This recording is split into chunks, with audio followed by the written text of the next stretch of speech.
A história do saquê no Japão, a bebida sagrada que virou símbolo nacional. O saquê, conhecido em japonês como Nihonshu, Ribenjiu, é mais do que uma simples bebida alcoólica. Ele é um elo entre o homem e os deuses, um símbolo de pureza, tradição e celebração que acompanha o povo japonês há mais de 2000 anos. Desde rituais religiosos no Antigo Japão até brindes em casamentos e festivais modernos, o saquê está presente em todos os momentos marcantes da cultura nipônica. Hoje vamos mergulhar na fascinante história do saquê, uma jornada que mistura fé, arte, ciência e muito sabor. 1.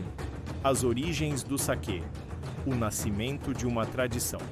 A história do saquê começa muito antes do que se imagina. Estudiosos acreditam que suas origens remontam ao período Yayoi, entre 300 e 300 d.C., quando o cultivo do arroz chegou ao Japão vindo da China. O arroz se tornou rapidamente o alimento central da dieta japonesa e também a base da bebida que definiria sua cultura. Nos primórdios, o processo de fermentação era bem diferente do atual.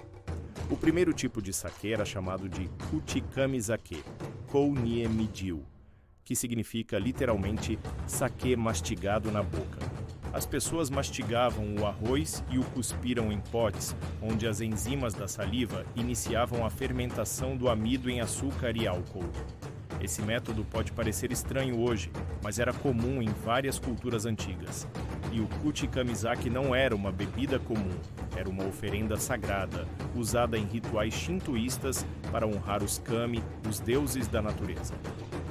Com o passar dos séculos, os japoneses desenvolveram formas mais higiênicas e sofisticadas de fermentação, dando origem ao saquê como o conhecemos hoje. 2. O saquê como oferenda aos deuses. Durante o período Nara, 710-794, o Japão começou a se organizar politicamente e culturalmente. Foi nessa época que o saquê passou a ter papel central nas cerimônias religiosas. Os templos shintoístas produziam suas próprias bebidas para oferecer aos deuses e também para os nobres da corte imperial. O saquê era considerado uma forma de purificação espiritual. Beber saquê em rituais era uma maneira de se aproximar dos deuses e de fortalecer laços entre pessoas e comunidades. Até hoje, é comum encontrar cerimônias shintoístas chamadas Kagami Biraki, em que se quebra a tampa de um barril de saquê para celebrar eventos importantes como casamentos, inaugurações ou o Ano Novo. O saquê também aparece na mitologia japonesa. Em um dos mitos mais famosos, o deus Susanoo Mikoto embebeda o terrível dragão Yamata no Orochi com saquê antes de derrotá-lo. Essa lenda reforça a ideia do saquê como algo divino, com poder de purificar e até vencer o mal. 3. O avanço da produção e o nascimento das primeiras destilarias. Durante o período Heian, 794-1185, o Japão entrou em uma era de grande sofisticação cultural. A capital era Kyoto, e lá o saquê floresceu. A corte imperial possuía uma divisão de saquê, responsável por produzir a bebida para as cerimônias oficiais. A produção começou a ser registrada com detalhes, e surgiram os primeiros padrões de qualidade e receitas formais. Com o tempo, a produção deixou de ser exclusividade dos templos e passou a ser feita também por comerciantes e artesãos. A bebida se espalhou pelo país, ganhando novas variações conforme o clima e os grãos de arroz disponíveis em cada região. Já no período Kamakura, 1185 e 333, com o domínio dos samurais, o saquê começou a ser consumido também em contextos seculares, em celebrações de vitória, casamentos e reuniões de guerreiros. A bebida deixava de ser apenas um símbolo religioso e se tornava parte da vida cotidiana japonesa. 4. A Era do Refinamento, Edo e a Revolução do Saquê. Foi no período Edo, 1603-1868, que o saquê atingiu um novo patamar de qualidade. Essa foi uma era de paz e prosperidade sob o shogunato Tokugawa, e o comércio interno cresceu muito. As técnicas de produção do saquê se aperfeiçoaram drasticamente. Surgiu o moto, o fermento inicial, que garante a qualidade e a consistência da bebida. Também foi nesse período que se descobriu a importância do koji, um fungo, Aspergillus oryzae, responsável por transformar o amido do arroz em açúcar, permitindo a fermentação alcoólica. Com isso, o saquê passou a ser produzido em larga escala. Cidades como Nada, atual Kobe, e Fushimi, em Kyoto, se destacaram como grandes centros produtores, graças à pureza de suas águas, elemento essencial para o bom saquê. Os saquês dessa época eram mais doces e encorpados, adequados ao gosto da população de Edo, antiga Tóquio. E foi nesse período também que nasceu o hábito de aquecer o saquê, chamado Atsukan, ideal para os invernos rigorosos do Japão. 5. O saquê e a Era Moderna. Com a restauração Meiji, 1868, o Japão abriu suas portas ao Ocidente e iniciou um processo de modernização acelerado. A indústria do saquê também mudou. Começaram a surgir fábricas com equipamentos modernos e o governo passou a regulamentar a produção.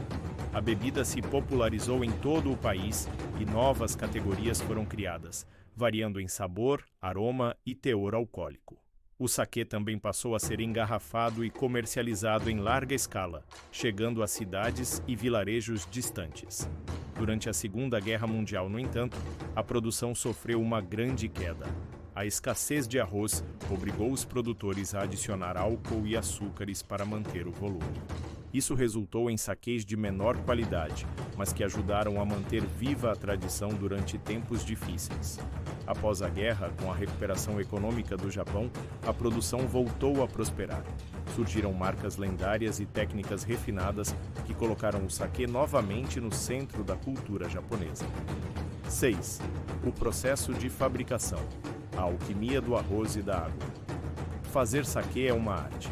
Cada garrafa carrega séculos de aperfeiçoamento e respeito pelos elementos da natureza. O processo começa com o arroz especial para saquê, chamado sakamai. Ele possui grãos maiores e com mais amido no centro. O arroz é polido. Quanto mais polido, mais puro será o sabor. Por exemplo, um saquê com alto grau de polimento, chamado daijinjo, é considerado premium e tem sabor mais leve e refinado. Depois vem o koji, o fungo que transforma o amido em açúcar. Em seguida, adiciona-se levedura e água pura, iniciando a fermentação múltipla, um processo complexo que combina a conversão de amido em açúcar e de açúcar em álcool simultaneamente.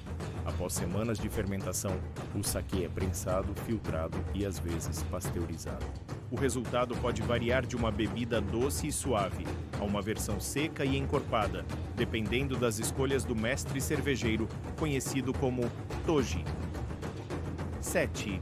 Saquê na cultura japonesa. O saquê é inseparável das tradições japonesas. Ele está presente em quase todos os momentos importantes da vida: casamentos, nascimentos, funerais e festivais.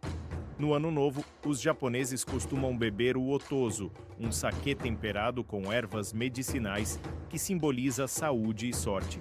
Nos templos, o saquê é oferecido aos deuses em cerimônias de purificação. E nas celebrações de sucesso, o barril de saquê é aberto com um martelo.